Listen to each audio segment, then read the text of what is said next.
গাড়ি কই রাখছিস না ওরা ওই হসপিটালের সামনে দাঁড়ানো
কোনো কিছু ভাঙবো না, আমাদের আমরা সবকিছু বন্ধ করবো, তালা দিব, কিন্তু কোনো কিছু ভাঙবো না, কাউকে কেউ করবে না, কেউ করবে না। এখন কুয়েটের সবচেয়ে সেফেস্ট জায়গা হচ্ছে এটা।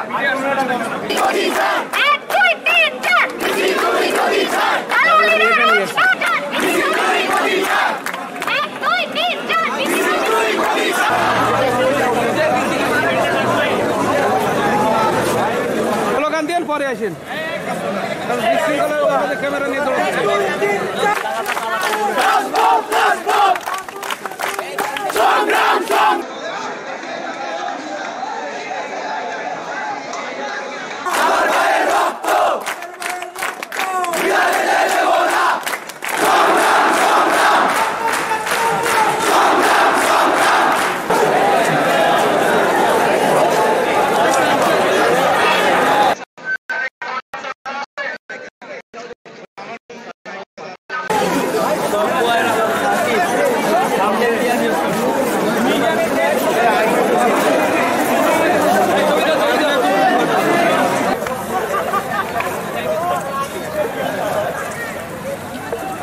শিক্ষকদের কাছে যে আমরা লিখিত একটি সুস্পষ্ট বিবৃতি আশা করেছি, তারা সেটি দিতে ব্যর্থ হয়েছেন এবং আমরা এই তাদের মৌখিক বিবৃতি বিভিন্ন উস্কানিমূলক কথাবার্তাপূর্ণ আমরা ঘৃণাভরে এটা প্রত্যাখ্যান করছি এবং একটার মধ্যে যদি আমাদের 6 দফা দাবি পূরণ না হয় তাহলে আমরা কুয়েট ক্যাম্পাসে সকল একাডেমিক ভবন, সকল প্রশাসনিক ভবনে তালা ঝুলিয়ে দিব।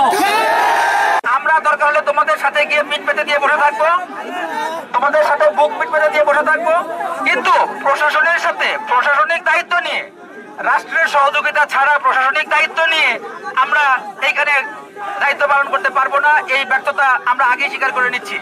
আমরা তোমাদেরকে ছেড়ে যাব না, আমরা তোমাদের সাথে গিয়ে বুক পিঠ পেতে দিয়ে বসে থাকবো, যাতে তোমাদের আমাদের সকলের নিরাপত্তা নিশ্চিত হয়। আমাদের ক্যাম্পাসে কোনোভাবেই ছাত্র রাজনীতি আমরা চাই না। এটা আমাদের সকল সাধারণ শিক্ষার্থী যারা আছে, এটা হলো আমাদের সকলেরই দাবি। নিরাপত্তা কেউ দিবে, কারা দিবে তার উপরে ভরসা করতে পারতেছি না, কারণ আমরা কালকে থেকে অনেকের কাছে নিরাপত্তা চাইছি, কেউ দেয়নি। বাট আমরা স্টুডেন্টরা একসাথে আছি, আমাদের কাছে এটাই স্ট্রেংথ।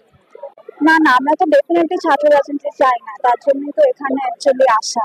কুয়েটে কোনো ছাত্র রাজনীতি থাকবে না, সেটা যে দলই হোক, সেটা ছাত্রলীগ হোক, ছাত্র দল হোক, ছাত্র শিবির হোক, যে কোনো ধরনের ছাত্র রাজনৈতিক দল যেগুলো আছে সেগুলো না থাকে।